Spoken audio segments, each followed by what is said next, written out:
Sago. I guess when I was invited to this by Adrian, I was architects and how this all fits together, but the biggest part is the education. And of course with my computer abilities, what you just saw before we had started was actually Chief Hill from Six Nations and Councillor Darrell Hill, when they appeared before the United Nations on the Permanent Forum on Indigenous Issues. And we made a presentation as to Canada makes allegations or assumptions to the rest of the world that, you know, they're good, they're great, they're taking care of all the Indigenous issues. But our history that we've finally been able to uncover reveals different. You know, we've gone through the Truth and Reconciliation and the residential school era, and all of these things are coming to light now, which is fantastic. It's a powerful history, but you know, you got to say, if you're going to tell the whole story, you got to tell the blemishes as well. One of the issues that we've encountered, of course, is the right of the government to do its, promote its colonialism on it. And it has to do with, you know, the doctrine of discovery. When they landed in our lands, they basically said that, you know, we were pagans, had no religion, were so disorganized. And that couldn't be further to the truth, just because we never walked around with a Bible in our hands. We had what they call, we call our Thanksgiving address, which we open up the day with, where we give thanks to all the natural things around us, to each other. We respect each other, because without the wind, the waters, the animals, the medicines, we wouldn't exist. So our religion was far more holistic. It was more encompassing. It didn't draw lines about the different religions and factions against each other. It welcomed everybody. And one of our, as far as governance go, especially with the Iroquois, the Haudenosaunee, the Iroquois Confederacy, our form of government was actually which was the basis of the U.S. Constitution. But yet we were decided to be pagans. We were deemed as pagans. And going forward along that line, the Crown, the King under the King's direction, felt they had the right to impose their laws and jurisdiction on us without our say. You know, and then we get into the issue of the New England Company, and that led up into what you're probably more familiar with is the residential schools. So that's the blemish on our history. On the other side of our history, you know, we've fought the battles. We've been through the American Revolution. And basically it was many of our brothers and sisters of the elders from along the borders at Ganawagi, the Mohawks at Akwesasne, and the Mohawks at Tyendinaga, and us at Six Nations, and on the western shore of the Saugeen Peninsula, we were the buffer that kept that border where it is today, and we were called again to do it in the War of 1812. So we fulfilled our duty to this country. Now it's time for us to let's protect our investment in this country. And what I'm going to take you through here is this: the Haldimand Treaty. Because of our alliance with the British Crown, we questioned when they did the Treaty of Paris following the American Revolution, what right did they have to draw the line of the Canada-US? Because this was traditionally our lands. And as pointed out, it was a grant of land for being allies with the Crown, being 6 miles on either side of the Grand River, beginning at Lake Erie to its source, which them and their posterity are to enjoy forever. Now, you got to keep that in mind. That's a principle by which we live and die by. But here we are today on less than 5% of our land holdings that we were promised that them and their posterity were to enjoy forever. Actually, there's my house right there. But that's Six Nations. It's home to the largest Carolina forest in all of Canada. You know, history and the New England Company, the priests and everything else they sent into us, called us lazy, called us pagans, called us everything under the sun. But yet here we are sitting on Canada's largest Carolina forest, and with the climate change and everything going on, now we're vogue. So, you know, planting trees, taking care of the environment, that's part of our culture, and that's part of our Thanksgiving address when we address the beginning of every day. So that's a part of the history. Now my technology, as I go forward. Bear with me. I gotta push something, so I gotta figure out what it is. I pushed the other one, and we started that presentation to the UN before I was supposed to. So technically, these are the lands that we have through the beaver hunting grounds, basically along the Ottawa River, into New York State, New England, down to Susquehanna, Pennsylvania's. These are the lands of the Haudenosaunee. The beaver hunting grounds were lands that is pointed lands of the Erie, lands of the Neutral, and in the northern part, lands of the Hurons. And the tobacco people were in the south. But we had the beaver trade was the economy. That was the power of everything. And we were pitted against many of our neighbors, our brothers and sisters, the Hurons, because they were siding with the French. And it was to take control of the beaver trade. So we had a treaty, and we allowed, at that time, the king to put his castles on our land. In other words, his force to protect intrusion from the French. So we had these treaties set up. And it was that give us the right to it was called the beaver hunting grounds, and basically it was all the natural resources. So those are the issues we deal with. Large tracts of land. And during the American Revolution, as I say, they drew a line, and we questioned by what right Britain had a right to sign that land away to the U.S. through the Treaty of Paris, when they were just visitors in our properties. That got to be a very tough question, and that then led into the Haldimand Tract, which I showed you, 6 miles on either side. And these are the actual wording of the Haldimand Tract, and that's what it says.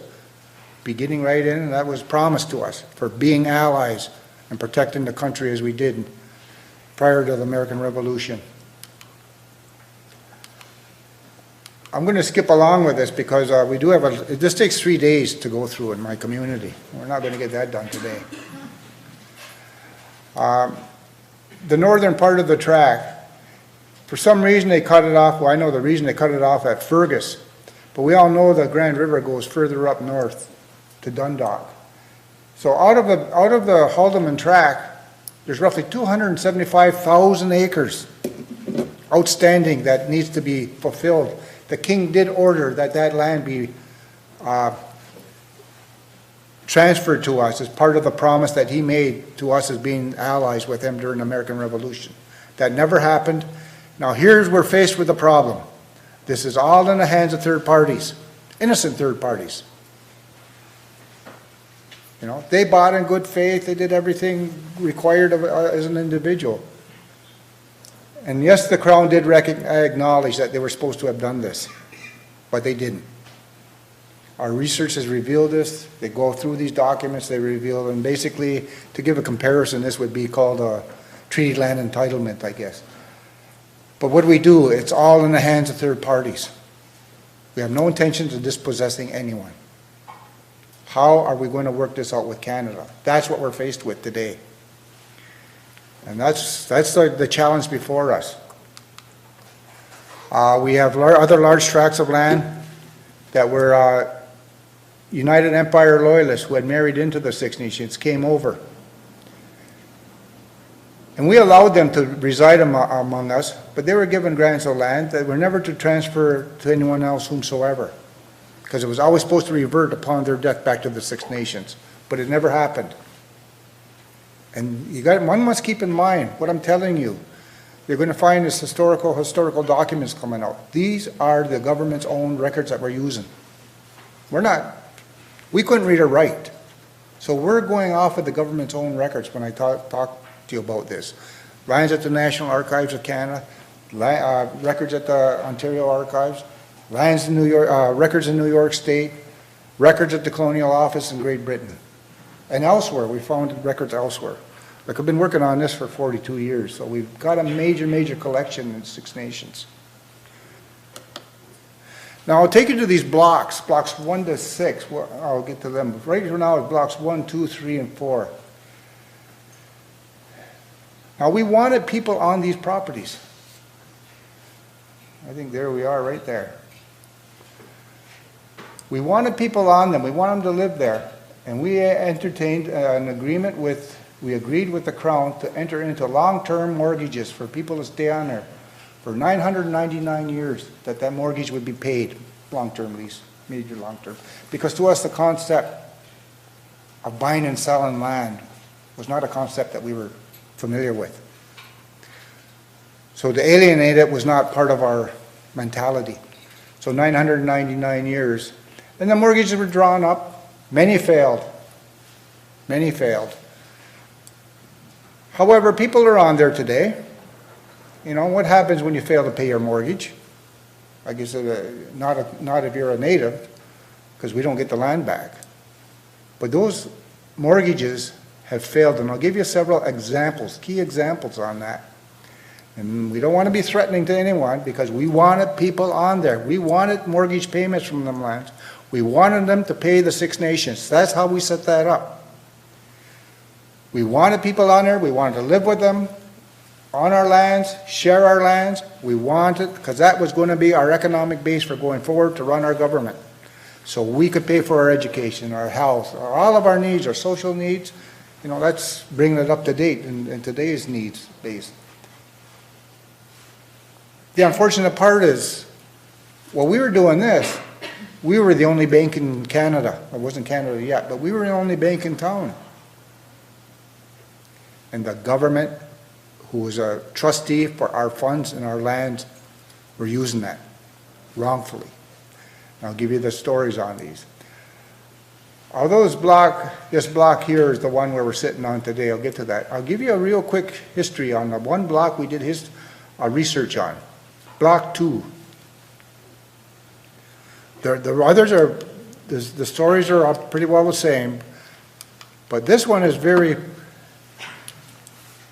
very unusual because we did file the documents and we have the parliamentary correspondence on that. Block 2 was to be mortgaged, 999 years. John B. Rousseau, joint mortgage was executed. But and this was done in 1798, actually, when it was issued. But what happened here, Six Nations did not trust the Indian agent, which was probably a good move. So in 1802, they advised the Executive Council that they wanted all the money from these blocks to be transferred to where the king kept his money. And that happened to be in London, England, at a financial institution called Coutts and Company. They exist today. So we tracked the money from Block 2.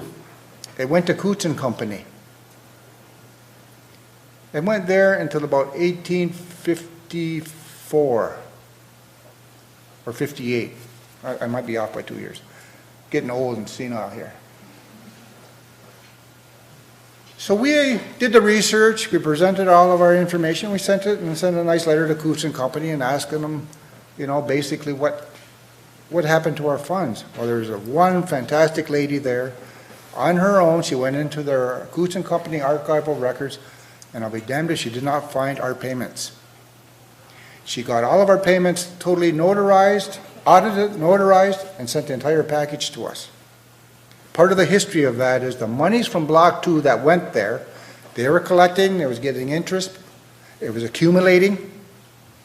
It was actually to be used for the purpose we intended it, for the Six Nations people to run their government. But during that time period, Canada, as I said, we were the only bank in town, were running broke. They applied and got our money back. Coutts and Company actually did put in a caveat, that insurance from Parliament, that this money would go to Six Nations. It is their money. Yes, there was no problem, Canada said. Guess what, when they got back? It was used to run the country. And no more money, to our knowledge, has ever been collected on that. And this is what we're asking Canada. What happened to these payments?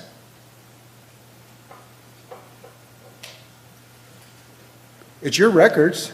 It's your writing that drew up these agreements on our wishes that that money would be paid for 999 years. You couldn't just issue patents and say, well, regardless, it wasn't paid for. The mortgage went in default. Sorry, that's not just. As a fiduciary trust, they failed. So that's one example. The same applies to the blocks 1. Now we were tracking both blocks 3 and 1. Same amount, same setup. It was going to the Bank of Scotland. Unfortunately, the Bank of Scotland would not cooperate with us and open up their books or report to us. Really, that obligation's Canada, so we put the onus on Canada. What happened to all of our lands and all of our monies? I'll get into that later, but I'm just going to show you these examples, because these are proven issues. Here's one, it's called Block 5, 30,800 acres. It's supposed to be sold to William Jarvis on a long-term mortgage. He failed, but something was going on. They even got the money that he paid up front to start the mortgage returned to him. So we were supposed to get the land back, but it never happened. Instead, the Crown turned around and sold it to an Earl of Selkirk without our authority, any of authority from us. But payments were going, but the Department of Finance reported to Parliament that nothing was paid on Block 5 since 1853. The mortgage was in default. Canada knew it. We had done this research, and the claim was validated in 1993. It's humongous. 30,800 acres, all in third-party hands, innocent third-party hands. They didn't know this behind-the-scene history. So Canada, in their wisdom, made an offer to us in 1994. We'll pay you off at the rate of $113 an acre. Take it or leave it. If you don't like it, sue us. So this was their mentality on how to deal with us, because Six Nations land rights issues are so historical and so big, and we've caught them that they've really used our money to build Canada as it is today. So I'll just give you a further example of the honor of the Crown. When Caledonia started out, are people aware with in 2006, the uprising we had in Caledonia, adjacent to the reserve? You might have known that we blocked the roads, and I can't see anybody out there, but there was confrontations. It was bad. It was very bad. So they sent negotiators down to clear the roads and so on. But they were negotiating, trying to, get this and get that. They were throwing money out here, do this offer. Oh, come on, open the roads, anything. But when we referenced this Block 5 to them, it says, you guys have acknowledged that this is what happened because you validated it, you've made the offer, as ridiculous as it was. And part of the security that was given by Earl of Selkirk was other lands that he held that was to secure payments for this, but he failed. So the Crown said, maybe you better go after the lands he put up as collateral, 90 acres in the Etobicoke. Look what's there today.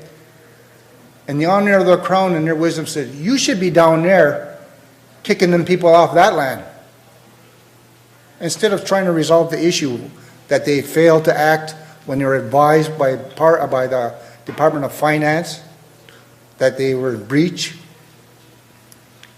This is the honor of the Crown. Go down and upset those people. We might have had a legal right to, but that's not us. Our issue is with the Crown. I hope none of you people live there anyway. So.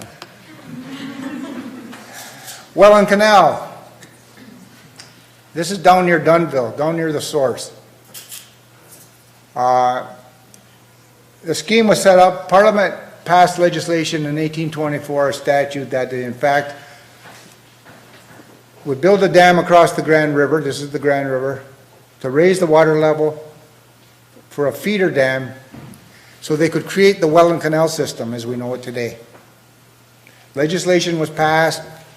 The lands were flooded, and all the owners, part of legislation, the owners were supposed to be paid for it. What happened, Six Nations? This is Six Nations land. We were supposed to be paid for it. We weren't. Canada confirmed, and we agreed 2,478 acres, 0.30 acres was flooded. We have the surveys. We did everything. Did all this research. Everybody agrees on it. And again, the floodlands were the facts weren't that issue, but they offered, well, for 2,500 acres, we'll offer you $3 million. This is riverfront land, and take it or leave it. That's basically what it is. They validate it. But then they threw this in a bunch of, well, we're just going to ballpark 125 million for you for all of the claims we have out there, which was ridiculous. It was just not acceptable. And the insult of it, you have to extinguish all of your children's rights to those lands. When we have agreements that we were to share those lands with our neighbors, we were not to be denied the use of them. We were to enjoy them forever. Now I'll take you to, now I'm going to skip around because I'm going to show you because of time. This takes, as I said, takes 3 days. Here's Six Nations. And we got 900 acres in Barrie, Innisfil Township, and 4,000 acres in East Hawkesbury, outside of Ottawa, on the south side of the river. And people always wonder, like, where'd you get this land from? Well, remember I told you we didn't trust the Indian agent? Well, he got caught with a hand in our funds. He couldn't pay it, so he turned over some lands he owned to us to liquidate his debt. And the Crown, acting on our behalf, basically said, that's the best we can do for you. Yes, he owes you money. Yes, he stole money, but this is the best we can do for you. So we struck a deal and transferred those lands to Six Nations. Upon William Claus's death, his heirs took us to court. They says, those were supposed to be our lands. They went on and on and on and on. The Crown used our trust funds to pay for the legal fees. And when it was going on so long, the Crown decided, we'll cut a deal with the heirs and we'll pay them off. And they used our trust funds to do that. So in their great wisdom, they said, okay, now you got 900 acres in Innisfil, 4,000 acres in East Hawkesbury Township. We'll transfer that land to you. But they couldn't. Because through all those years and all that time, those lands were then sold to private individuals for tax purposes. So not only did William Claus steal money from us, land that was to be paid to compensate us, we never got. And it cost us legal fees to fight his heirs, and it cost us money to buy them out. And we ended up with nothing. And Canada acknowledged and validated this. That's exactly what happened. They never even made an offer on that. They refused to make offers on what they're going to do to settle that. Now these are proven ones, and here I must give you some history on this. Every land right issue we presented and was fully countered research by Canada, it was proven valid that this is what happened. They took our money and we didn't get it. And keep in mind, these are Canada's own records. So what did they do? They just stopped accepting our land rights submissions we were doing. Some people, I'm sure most of you aren't aware, there's a specific claims policy out there, there's a process, there's a commission out there. But their remedy was, we're not going to deal with Six Nations. You guys, it's too expensive. You've got large tracts of land. It's fully populated. We could probably settle you if you were way off in a bush and there's nobody around you. But this is the heartland of Ontario, and it's economy, major economy. Because in that Haldimand tract, our research has done in 2010, Canada, Ontario, and municipalities are, and this is 2010, we're collecting $4 billion in revenues, be it transfer taxes to property taxes to all the different sources that feeds municipal governments, provincial governments, and federal governments. So is it, that's a pretty good gold mine for them to hold on, whether they are legally do it or not. And that's what our question is, where's the justice in all this? I'm trying to keep on time here. We have an area called, well, that's the city of Brantford. The city of Brantford, because of the Haldimand tract, because of the Welland Canal system, the Grand River was being made navigable. It became the road into this area. Large tracts of timber were in that area. Large tracts, all timber. And in fact, 100 years ago, you could walk from Lake Erie to Lake Huron and not leave the bush line. That's not that long ago, 100 years ago, people. But when the river was navigable and in roads and railways, this land was just raped, you know, all around. Farming, that was the biggest thing, you know, good for the farming. But when the trespassing happened in that Haldimand track, major trespassing. So what they wanted to do was the city of the Indian agents says, would you Six Nations agree to set aside 600 acres? And we will remove all the squatters that are on your lands and set them up there. And the condition is every lot, and in the small lots, every lot will be divided in a quarter-acre lot. Every lot will be sold for no less than 10 pounds per lot. And every lot must be paid for in 6 years. And all the squatters will leave. And upon those assurances, Six Nations said, okay. So they laid out 600 acres, mysteriously changed into 807 acres. Okay. So then every lot that was to be paid for, under those terms, quarter-acre lot paid for 10 pounds and within 6 years, only the areas in the light greens were ever done properly. Many weren't even paid for. Or something was wrong with it.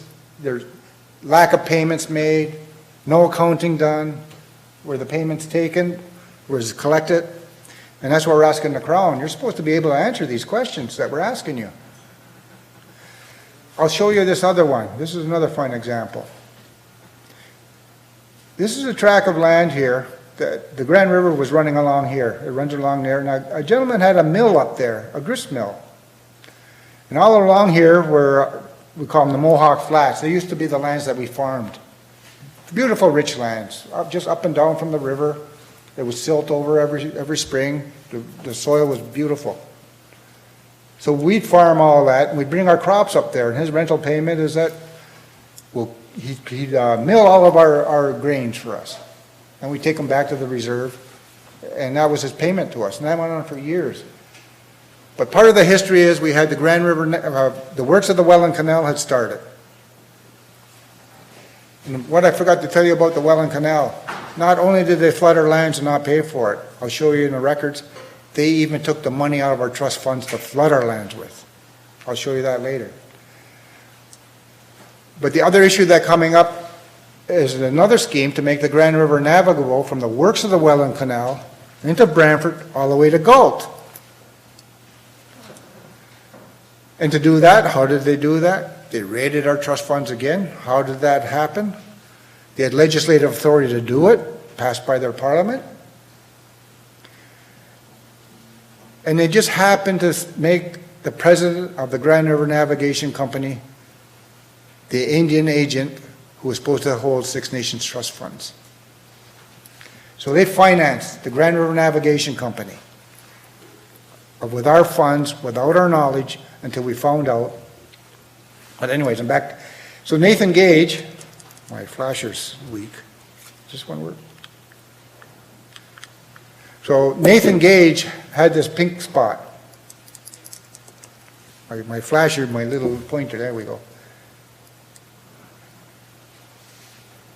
With the Grand River Navigation Company, he was a land speculator. And he cut a deal to take these lands, and he promised to keep the grist mill open, which he never did. But the Crown, because he was an influential person, he got a free Crown patent. You know? Unpaid, but granted. Free. By the way, the courthouse we were in with our court case in 1995 is the same thing. It's not paid for. The judge found that very interesting. So he had this piece of land. Canada acknowledged Six Nations weren't paid for it. Ontario acknowledged Six Nations weren't paid for it. We filed this in 1995. Actually, you know, this is one of the ones Canada refused to accept. But because of the pressure that was put on because of Caledonia, they did their research and they all agreed. That's right, you never got paid for it. That's right. It's outstanding, it should be your land. Both on Canada and Ontario agreed to the facts. Now sitting on there today is Brantford Charity Casino. It's the Ontario Lottery Corporation. Ontario has collected over $1 billion. The municipality of the city of Brantford, being the host city, have collected $80 million. On lands that Canada and Ontario both acknowledge we weren't paid for and should be ours, we have collected nothing. And what's very insulting, every quarter it shows up in the local Brantford Expositor newspaper, the OLG has made a payment to the city of Brantford of so many thousands of dollars being a host nation. Our people read that. Our people read those papers.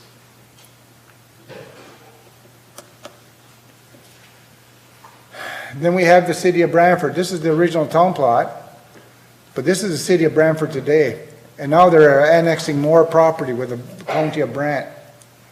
And it goes around another large tract of land. But then again, they're not acknowledging to sit down and talk to us. Because the Supreme Court of Canada and the UN Declaration on the Rights of Indigenous People, which we saw earlier, which Canada has finally acknowledged last spring, that where there is an Aboriginal or Native interest,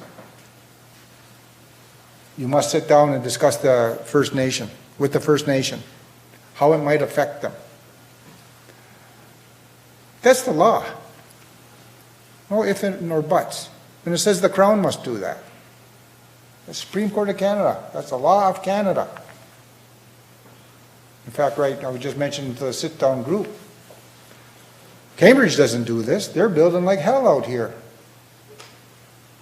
But the city of Brantford, they're annexing pieces of land, and they won't sit down and talk to us because there's a finger pointing going on here. Just like that casino. Ontario says that responsibility is the Crown's responsibility because it happened before Confederation. And Ontario and Canada says, no, that's a provincial responsibility because actually the provincial lands are under the provincial domain, so that's your responsibility. So they're going like this. And this is even worse because we challenged them about all these land issues that haven't been resolved. And Ontario is saying, well, now that's delegated to the municipal government under the Municipal Act. And the municipalities are saying, whoa, how did we get into the land claims business? And I agree with them. They shouldn't be in there, but they're just being unloaded, dumped on them. So we're the Indian problem to everybody, it seems. We're right, but we're a problem. That's how they're viewing this. So, following Caledonia, we had showdowns, but we took them both to court. We've had to take Ontario and the city of Brantford to court. You guys figured this out. Because when Caledonia was going on, unfortunately, there were stoppages happening here on developments because people were not sitting down and talking to us. And we have a lot of people got arrested. A lot of people got records now. Good people. Good people. Some young kids who had lacrosse scholarships couldn't cross the border now. They weren't wrong. It's not the best way of doing things, but enough was enough. I'm going to skip along. A lot of this information is the books that I passed out. You know, this is, like I said, it's a phenomenal amount of history in such little time. But they're in the books that are, I think they're up there yet. The Global Solutions book, it covers most of it. All of these are explained in there. But, okay, I'll just hit on some highlight other areas. There's the Grand River. These are the lands, some of the lands flooded from the Welland Canal actually went up this far. But this is the Talbot Road, which is Highway 3, and it goes right out to the Saugeen area.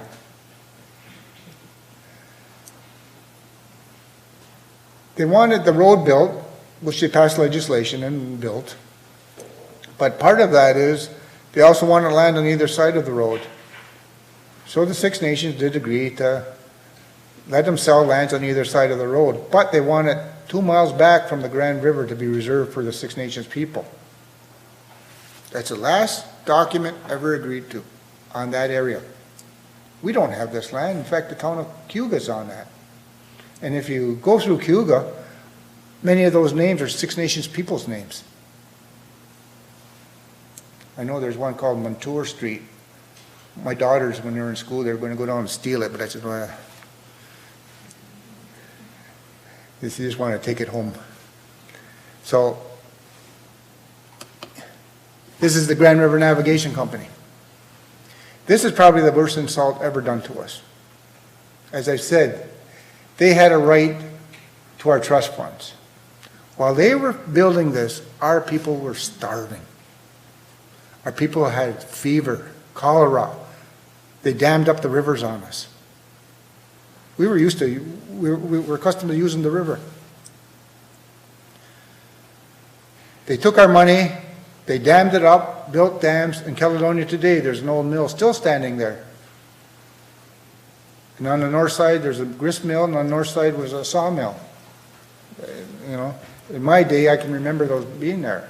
The one on the north side went down, but the old grist mill is a historical site. And other dams were put up there, but they took our money to do it. And we took them to court. Here's another piece of history. We took him to court. His name was A.G. Chisholm. He was a lawyer from London, Ontario. He was on the ball. So what did Canada do? They passed legislation forbidding us to hire lawyers to challenge what they were doing. That stayed in effect from, I think it was 1925 until 1952. We had no chance at case law being ever established. We had no chance of challenging what they were doing to us.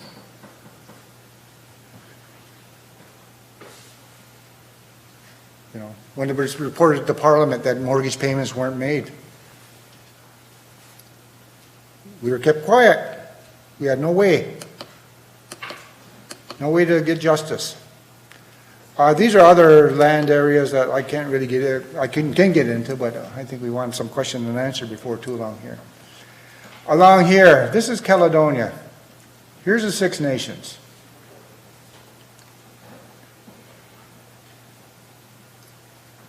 Okay, in 1995, we took Canada to court because they made that insulting offer, $113 an acre, take it or leave it. But we took them to court on the entire Haldimand tract. Tell us what you did with all that 950,000 acres. Tell us what you did with the sales money, with the rent monies, the mortgage payments, the natural resource money. What did you do with all of those funds that was supposed to keep our government going, the Six Nations government?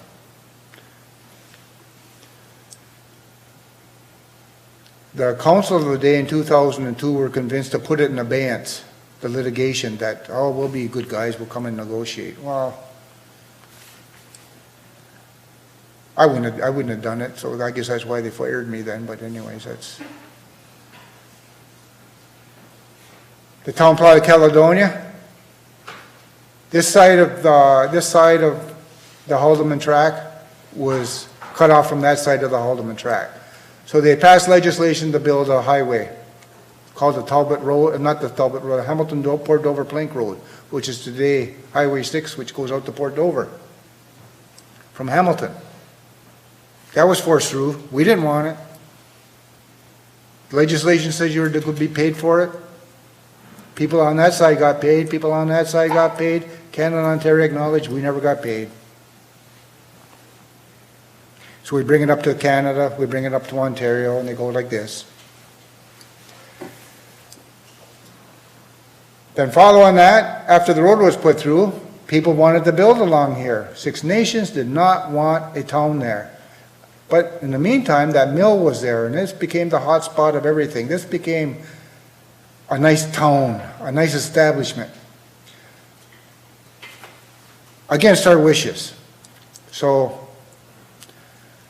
after pressure and pressure and pressure, the chiefs of the day agreed that we will lease it. At the most, we will not sell it, we will lease it. And they agreed to lease it, 1835. Leases were issued, 21-year leases, 7-year renewals. Payments were going on. But then the navigation company was going on. They needed money. So they turned around and started selling land without our consent. And this is the basis of what happened in Caledonia. We had submitted in 1987. Canada refused to look at these issues. And when the court case was put in abeyance in 2002, housing developments felt comfortable and they were starting. Well, actually, there was a lot of chaos on Six Nations at that time because the court case had stopped. People were ready to impeach the chief, and who eventually resigned. But Caledonia erupted. It was not a good day. It still isn't good down that way. But our story never got out that these lands were supposed to be reserved for leasing. And we sat down at the negotiating table with Canada and Ontario, but Canada was leading it. Their answer is, well, we acknowledge there is no surrender for sale, but we believe you intended to sell it. And that, my friends, is their defense of how that land is not ours today. So that's why Caledonia happened. Frustration overtook itself.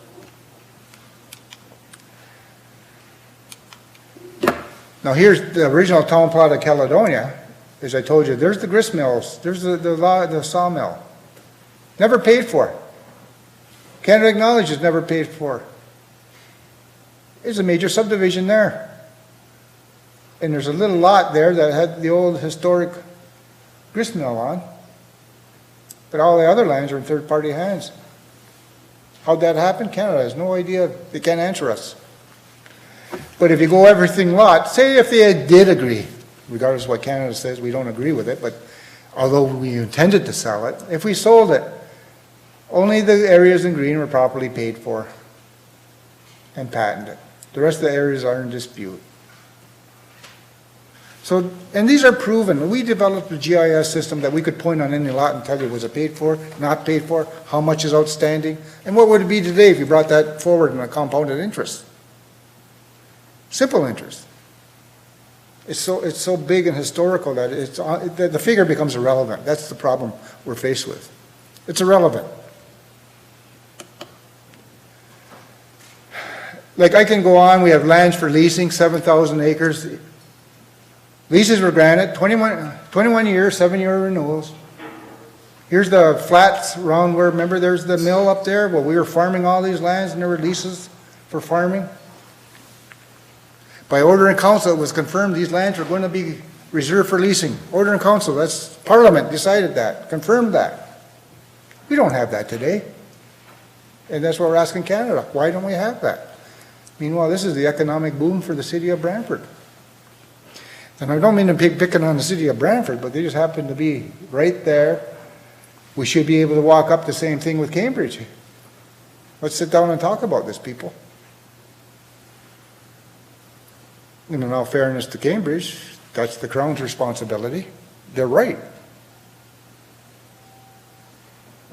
But that's not going to resolve this either, because the Crown's not acknowledging that, because under their legislation, they view it's a municipality's responsibility. How's our time? 10 more minutes? Yeah, 10 more. Okay. Like, I can go on forever. Okay, on the north side of the river, here's the situation here. There's the Six Nations today. On the north side, we did concur that if you gave us back, took all the squatters off the lands on the south side, we would reduce our holdings on the north side. Well, they never took back, they never cleared out the lands referred to as the Birch Tract for us. And actually, we shouldn't have had to do that. But the force was on us. And actually, you know what? The New England Company, the religious group down there, was ganging up on us as well. Working with the federal government, with the Crown of the day, to protect us, because actually the New England Company was starting to sell off some of our land too. In the name of the Lord, I guess. And they said they were going to use that money for education. We don't know if they did or didn't, because they closed all their books to us because of the residential school lawsuits. But we know a lot of land they took over, was never paid for. So the lands on the north side, there's nothing for that. So all the lands on the north side, there's no transactions, no legal transactions. And that's what we're asking the Crown. Why is that? At the mouth of the Grand River, there's an ordnance reserve, military, because in the War of 1812, they used to bring the ships up there and hide them in there, and that was to protect them. You know, the same military setup. Same situation as Ipperwash. After the war, it was supposed to be returned to us. Never happened. Same situation. Sherbrooke Township. I'm just going to bring in real quick issues here because there is so much. The survey from Block 1 to the Brantford Township line, where we agreed that other squatters wouldn't live in, reserving out of it the Johnson Settlement, Eagles Nest. When you do the surveys, you talk about lines on the ground.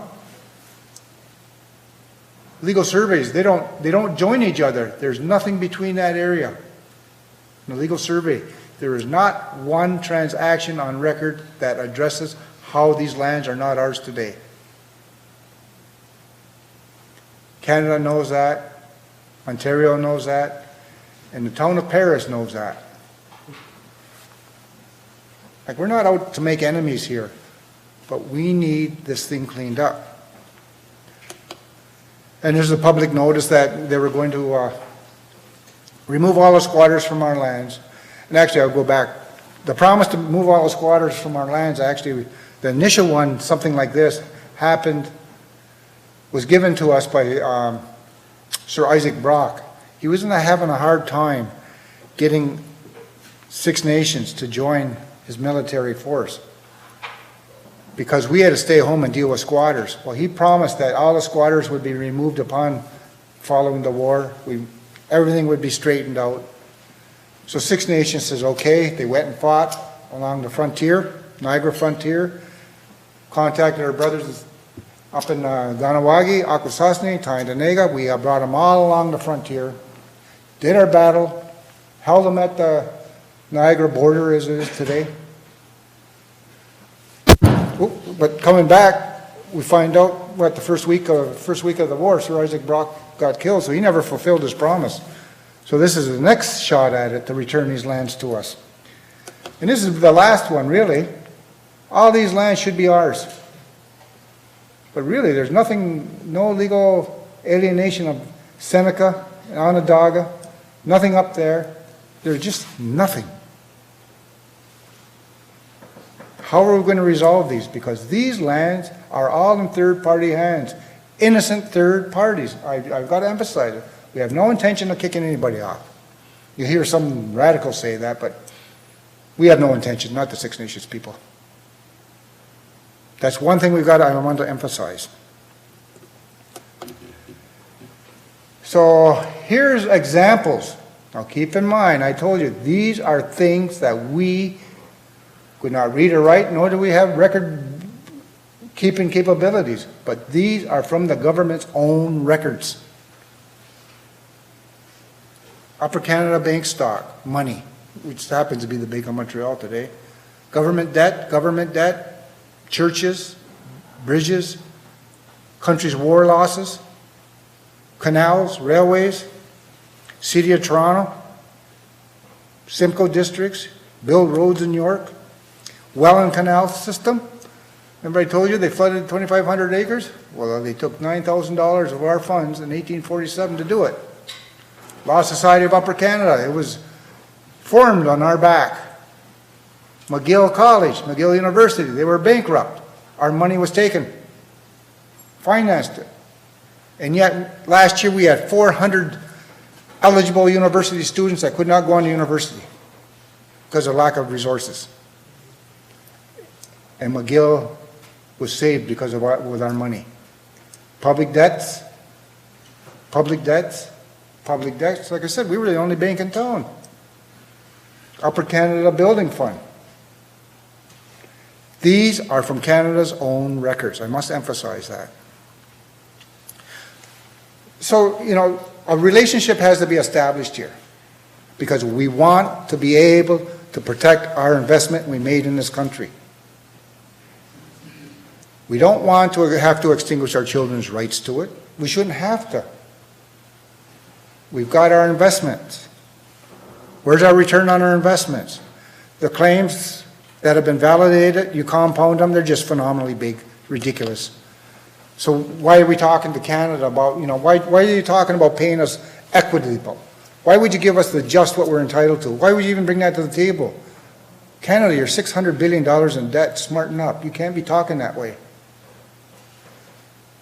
In 1995, we're trying to do things legally because we're always saying, oh, you guys are you're breaking the law, you're protesting, you think you're outside of Canada's law, you're criminals.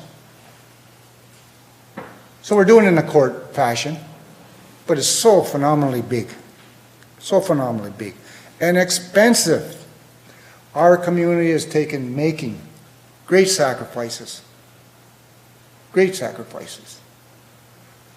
for justice to happen. And Canada's greatest defense is they know we don't have money. And Canada's greatest defense is that we'll give up. But that's not going to happen. As I told our talking group in 1995, when we had enough and we filed our court case, they cut off funding.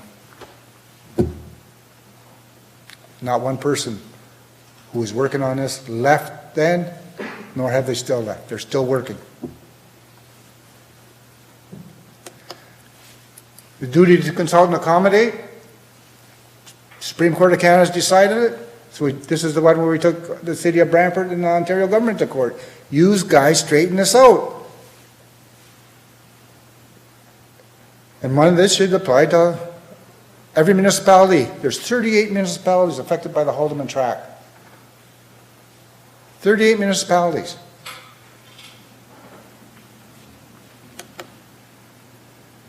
And that's the problem. We got the Royal Commission, and then history just repeats itself, unfortunately. And we don't want to go there. We don't want to be there. We shouldn't have to be there for justice, because I strongly believe Canadians are good people. They want justice. We want justice. We want safe drinking water. 87% of the wells on Six Nations are contaminated. Housing, it takes we have a 10-year waiting list for housing loans. It's not given to us. We finance our own housing. We have you hear about the tobacco. We have a tobacco company at home. Totally permanent. They do business all over the world. They paid $222 million last year in excise taxes. $222 million. In Canada, and the allocation from Canada to Six Nations is $14 million. Who's paying who? And then you got people out there saying, "Oh, we're just a tax blight on the taxpayer, a blight on the taxpayer." We've got people working. That's why I love the school. My brothers would be here. They just love they're all iron workers. They love the architect. You go somewhere, they just stop and look at where everything's made of.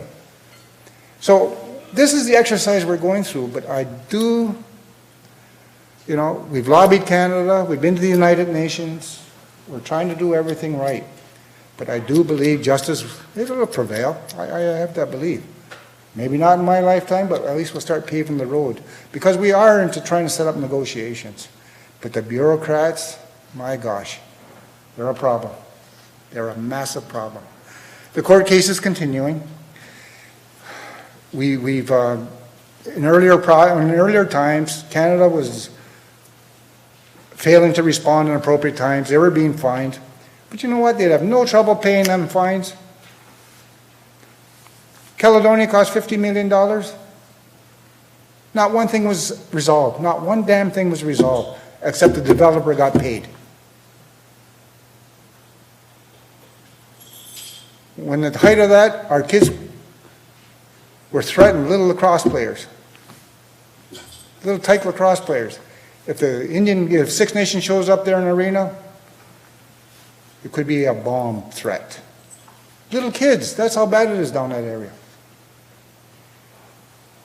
Now, many of the old timers, they understand, next to the reserve, many of the developments that have happened, people don't even know, where do the Indians come from, you know? We've been here all along, where'd you come from? Anyways, with that, I'll take questions, I gather. So I could go into a lot more, believe me, but I just tried to give you an overview. We're not a bunch of whiners. We can prove everything. We just want justice. We want a return on our investment we made in Canada, and we want it to be treated fairly. Was that? Now I'll go.